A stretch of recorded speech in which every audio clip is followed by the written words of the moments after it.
শহরের বাসায় থাকলে এভাবে পানি ভরে রাখতে হয়, নয়তো কিন্তু অনেক সমস্যাতে পড়তে হয়। হ্যালো ফ্রেন্ড, আসসালামু আলাইকুম। বিকাল 4টা থেকে ভিডিওটি স্টার্ট করলাম। আজকে সকাল থেকে ভিডিওটা শুরু করেছিলাম, তখন আমার পানি ছিল না, তার কারণে কিন্তু আর আমি ভিডিওটা ওখানেই শেষ করে দিয়েছিলাম। আবার ভিডিওটা 4টা বাজে শুরু করলাম। আঙ্কেলে যেহেতু গিয়েছিল মিটারে টাকা ভরার জন্য, 500 জনের সিরিয়াল ছিল, তো আমি ভাবছিলাম আজকে আর পানি আসবে না, তো পানি অবশেষে আসলো। তো আমি এদিকে আলু রান্না করার জন্য কেটে নিচ্ছি, পেঁয়াজ, তারপরে ঢেঁড়স, মাছ, আর এদিকে ভাত বসিয়ে দিয়েছি। ভাত হয়ে গেছে আমার। তো আঙ্কেলে সিরিয়াল দিয়েছিল 500 জনের মধ্যে, অর্থাৎ টাকা ভরার জন্য। তো টাকাটা আঙ্কেলে ভরতে পারেনি। তো বাড়িওয়ালার যে মিটারটা ছিল, উনি যে দিন কাঠ মিটার দিয়েছিল, উনি ভাবছিল যে এর পরের দিন হয়তো একটু বেশি করে টাকা ভরে নেবে, আর সেই দিনই কিন্তু আমাদের এখানে আন্দোলন শুরু হয়ে গেল। আর আন্দোলন শুরু হওয়ার কারণে ইন্টারনেট, আপনার বিকাশ সব কিছু বন্ধ ছিল, তার জন্য কিন্তু টাকাটা ভরতে পারিনি। তো আঙ্কেলকে একজন পরামর্শ দিল যে,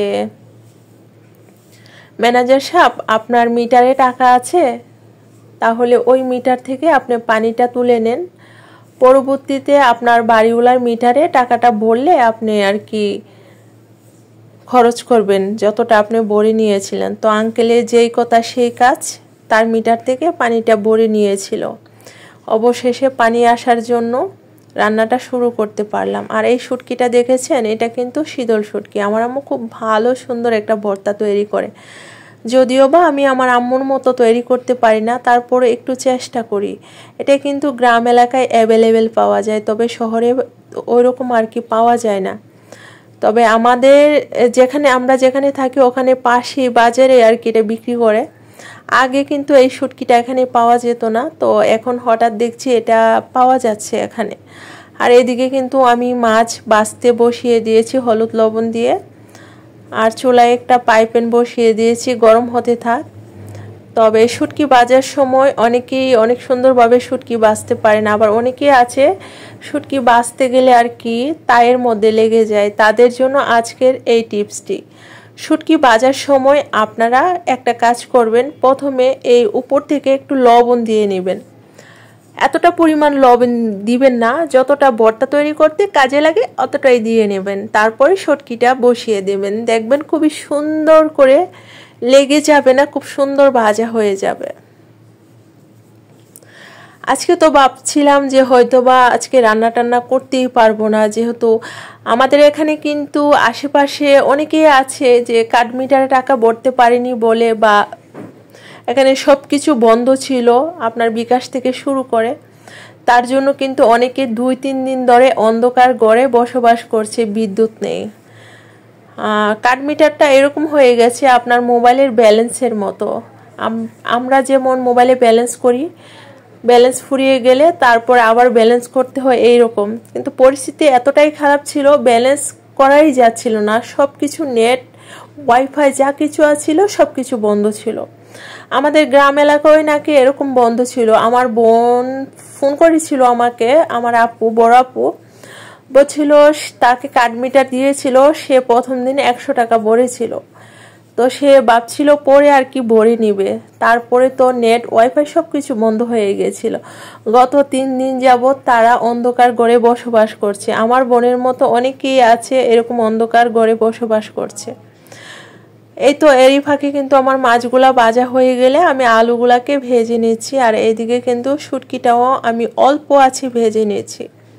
শুটকিটা ভিতর থেকে ভালো করে সিদ্ধ করে নিতে হবে, তাহলে কিন্তু ভর্তাটা খেতে অনেক মজা লাগবে। আর এইদিকে কাঁচামরিচ কেটে নিয়েছি, আর শুটকির ভর্তা তৈরি করার জন্য ওইদিকে কিন্তু আমি পেঁয়াজগুলোকে ডুমো ডুমো করে কেটে নিয়েছি। একটু আস্ত পেঁয়াজ থাকবে শুটকি ভর্তার মধ্যে, খেতে বেশ ভালো লাগবে। আর এই কাঁচামরিচের কেজি কিন্তু 500 টাকা করে, 250 গ্রাম কাঁচামরিচ নিয়ে এসেছিল।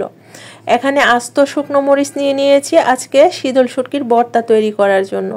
প্রথমে মরিচগুলাকে ভালো করে ধুয়ে নিয়ে পাটার মধ্যে এরকম পেষে নিচ্ছি। এটাকে কিন্তু আমি কোনো রকম ভাজা টাজা কিচ্ছু করিনি, সরাসরি শুকনো মরিচটাকে ধুয়ে পাটাতে পেষে নিচ্ছি।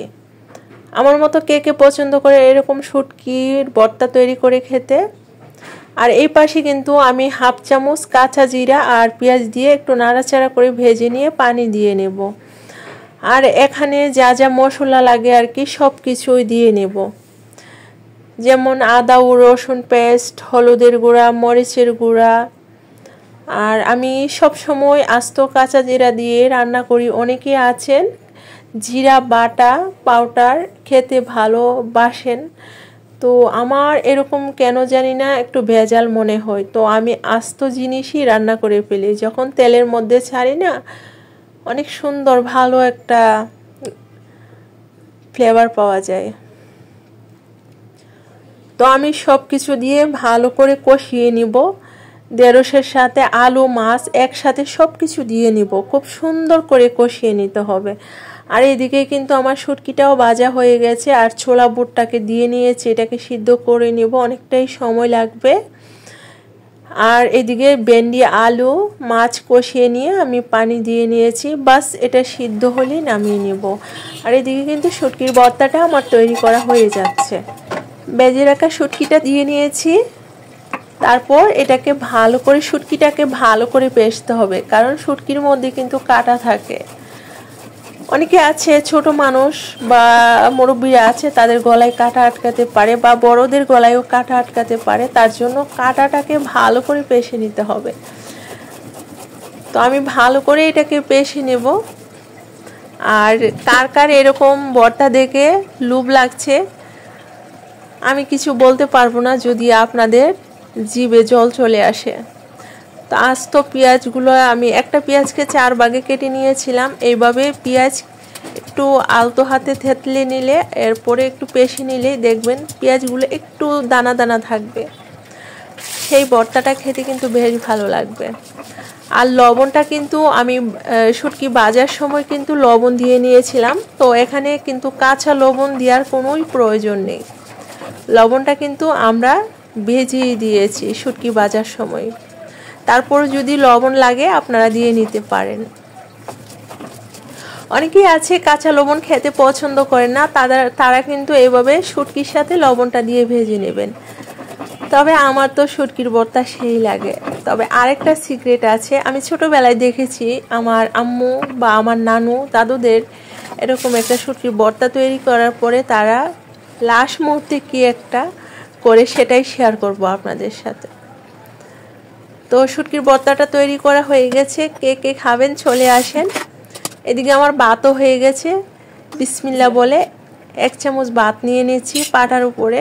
তারপরে ভাতটাকে এই শিলনোড়াতে একটু মুছে নেব। আর এই ভাতটা খেতে কতটা যে ভালো লাগে তার বলবো আর কি আমি। আপনারা যখন এভাবে খাবেন তখন বুঝতে পারবেন কে এভাবে ভাত পাটার মধ্যে মেখে নিয়ে খেতে পছন্দ করেন, শিলনোড়ার মধ্যে, অর্থাৎ আজকে আমি শিলনোড়া বলছি। তো আমার রান্না হয়ে গেলে এখন বাজে 5:30, আর মসজিদ থেকে সবাই নামাজ পড়ে বাসায় যাচ্ছে।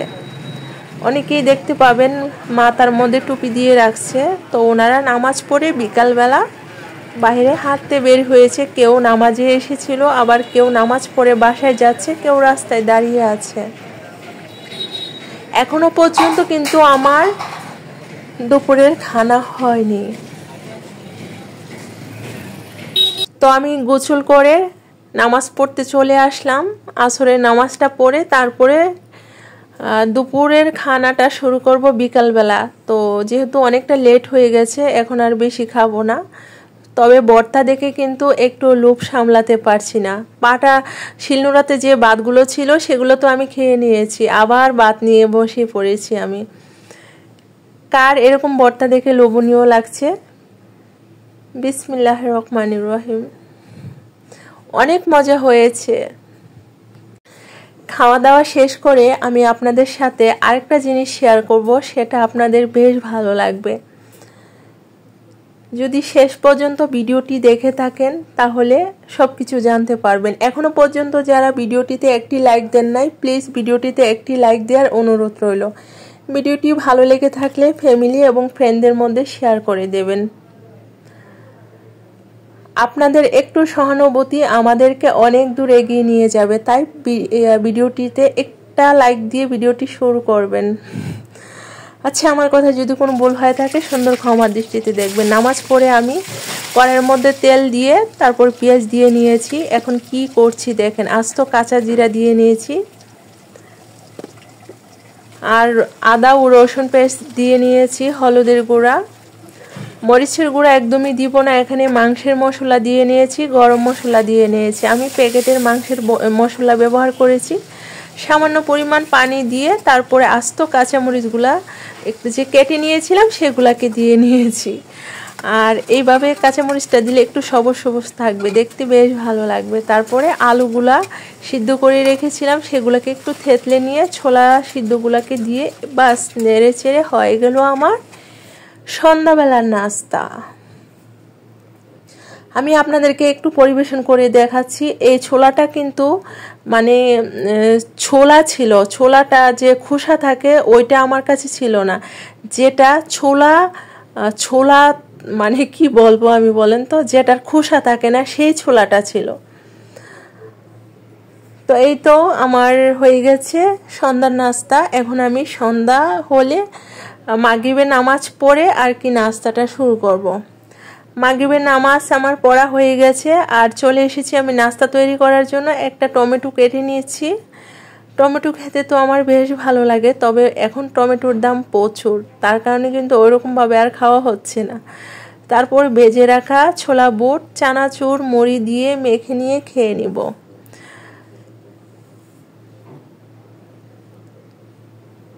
ভিডিওটি ভালো লাগলে লাইক কমেন্ট করে শেয়ার অনুরোধ রইল। সবাই ভালো থাকবেন। আল্লাহ হাফিজ। আসসালামু আলাইকুম।